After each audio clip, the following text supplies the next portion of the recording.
I can't believe the main list is already a full team deep. It feels like we're still scratching the surface here. Starting out with Wizcash, very cool mon. I love his design based on mythical catfish or Namazu depicted across many dozens of anime and games from Japanese lore. Okay, in ADV he sucks and he's not used at all, basically in any tier. Bad stats, bad ability. In DP, when he got Dragon Dance, he did gain a slight viability in lower tiers just from his bulky HP stat, letting him boost up will give you a bad time, but he's got nothing on Swampert still. Today in Scarlet Violet, he is in ZU, and I think he probably is used there. He has some great moves. He's probably a decent choice for hazards. Here is a set. At least he's not locked behind Nat decks like a lot of my favorite mons are at the moment. I do hope that one day we will get a power up for Whiscash. I don't see a Mega being possible, but maybe an evolution. I wouldn't put it past them.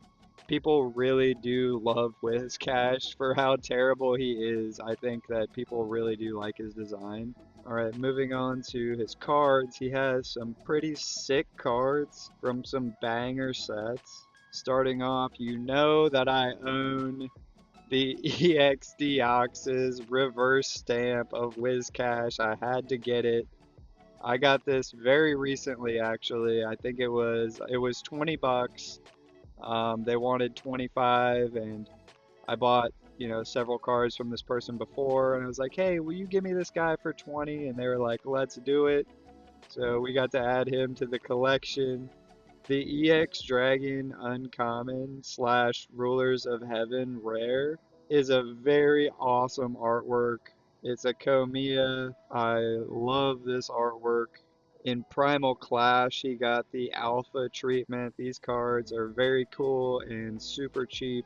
Very menacing look on this one. In Astral Radiance, he got a Conda uncommon. So all of you art collectors out there, this one is pretty sick. He got a fighting type SP in Rising Rivals as an uncommon. Pretty unique card. Dunsparce. Okay, I'm not gonna lie. This guy was very close to making my main list. I used to use Dunsparce a lot back in the day after he got Serene Grace. He has a massive toolbox of moves. His favorite move, however, is Headbutt, so that kinda sums it up. When his evolution was revealed, I know some people were genuinely scared. We know how strong this ability is on a powerhouse like Jirachi. A genuine threat though after some coils, and he does have recovery and obviously paraflinch. Kinda a lot like Golbat though, beating someone down with this guy feels so good. I don't really play NFE, but I would imagine with the Eviolite, now he's gotta be pretty decent. Here is my ultimate Dunsparce moveset, if you feel up to the challenge. Alright, the Dunsparce is significantly stronger and he gets to keep the Serene, but he's basically the same mon and he's hanging out in SVPU. The moveset looks very familiar. A cool thing about this mon though, in GSC, Dunsparce was very hard to encounter with a crazy low, I think like 5% rate in Dark Cave. And Dudun has a similar rarity aspect in Scarlet and Violet with the 3 segment form. A very cool parallel there. It's like a 1 in 100 Evo chance. I love it. Alright, the cards. He does have the Skyridge Yukamori. So this Arita artwork from Sandstorm is pretty cool and it got a bunch of reprints. I can't leave out the Neo Discovery. This was, I believe, his first card, a common. and a classic. He got the Galar Gallery Ultra Rare treatment, as well as V-Star Universe, the art rare. Very cool in the bedroom, just hanging out. That would be my bedroom. Triple Dunsparce. This uncommon from Legend Maker is pretty sick, showing off those big wings, flapping. I know we were disappointed when he did not evolve into like a badass dragon. I like this Terrestrial Fest, the new one in the mirror foil. It looks pretty cool. And his Evo Dudun has a couple EXs, Journey Together, and Paldea Evolved. He's got the IR. The Prismatic Evolutions Master Ball is a pretty cool original design. I really like it. Okay, another Mon just barely edged out of my main list next. It's Kingler, and he's got a lot going for him. Definitely the strongest Mon in this video so far. Kingler has a disgusting 130 attack and a very respectable 115 defense. While technically not an OU Mon in RBY, a fun fact is that he is the strongest SD user and has access to Hyper Beam.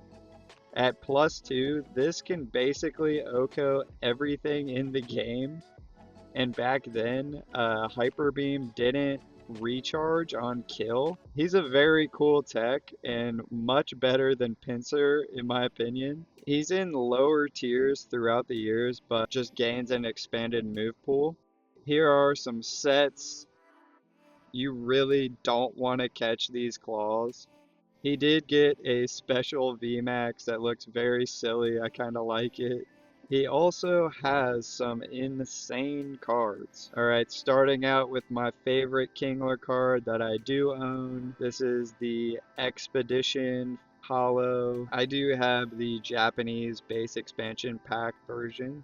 Thank you to Shinichi Yoshida for that one. Another one that I am proud to own in mint condition, the Kingler Vending Series 3 Uncommon. Another S tier Kingler artwork. Okay, here is the Kingler that is on my buy list. The Kingler from Delta Species, Crystal Guardians. Just the idea of a fire type Kingler is terrifying. Oh, I cannot pass up the OG Fossil Uncommon, obviously. A fan favorite, everybody had this card. I recently picked up the Fire Red and Leaf Green Reverse Kingler. It's alright. A cheaper card that I think is super sick is the Great Encounters Kingler. A crazy Arita artwork. Here is the special Kingler VMAX Ultra Rare from Brilliant Stars. I also love Krabby.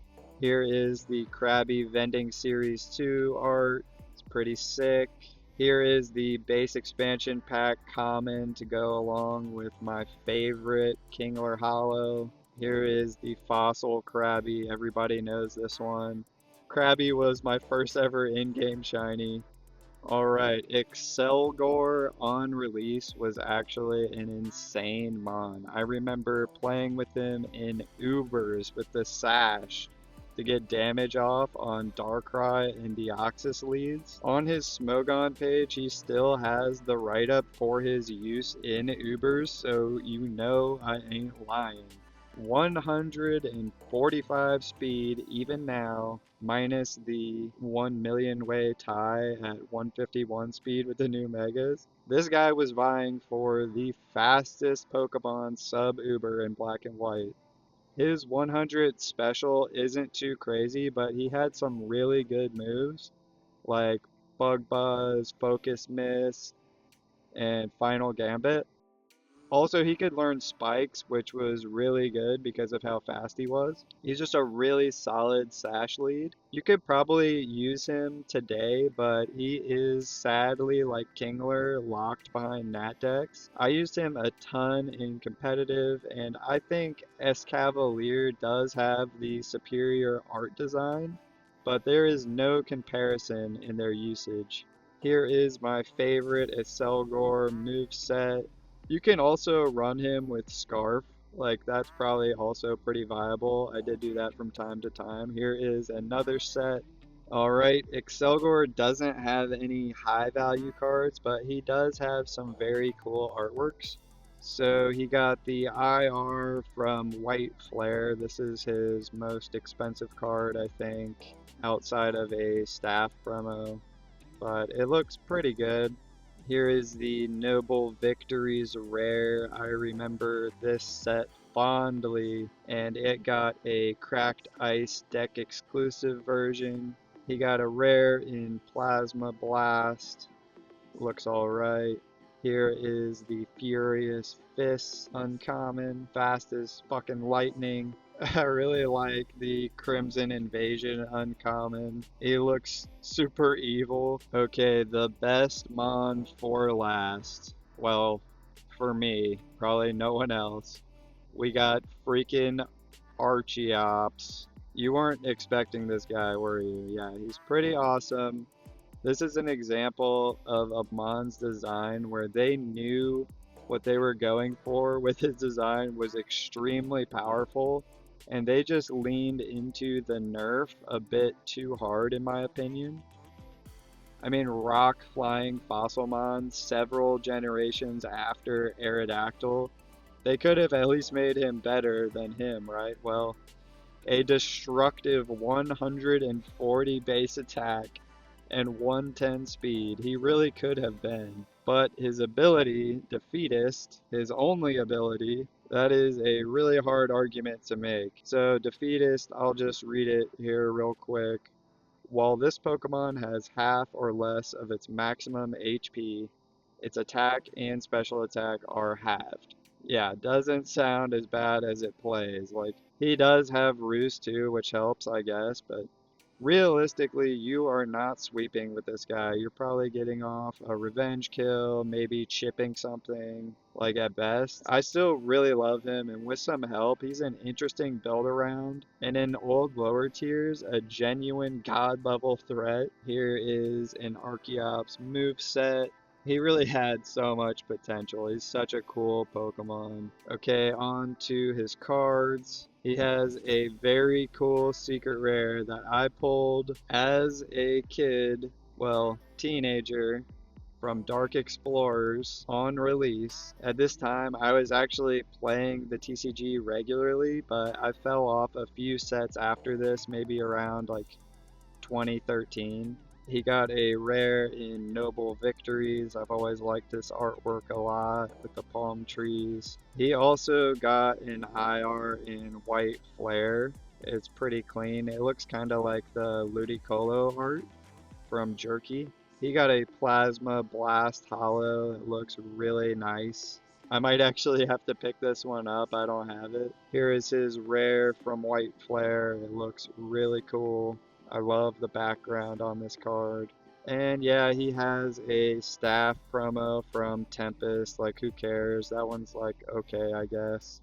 If somehow in the future they bring back Archeops, all they would have to do is give him a neutral ability and he will be extremely powerful. I hope that maybe they could do something like that or just give him a hidden ability, something to make him usable. And I don't think that he would be super overpowered. He's not like insanely fast, but yeah, I can dream or whatever. I know it's probably not gonna happen. I'm just saying that it's possible. Alright, thank you for watching my second installment of Garbage or Great. Let me know which of these mons you would like to see get a buff in the future in the comments. I hope you all stay happy and healthy, and I'll see you in the next one.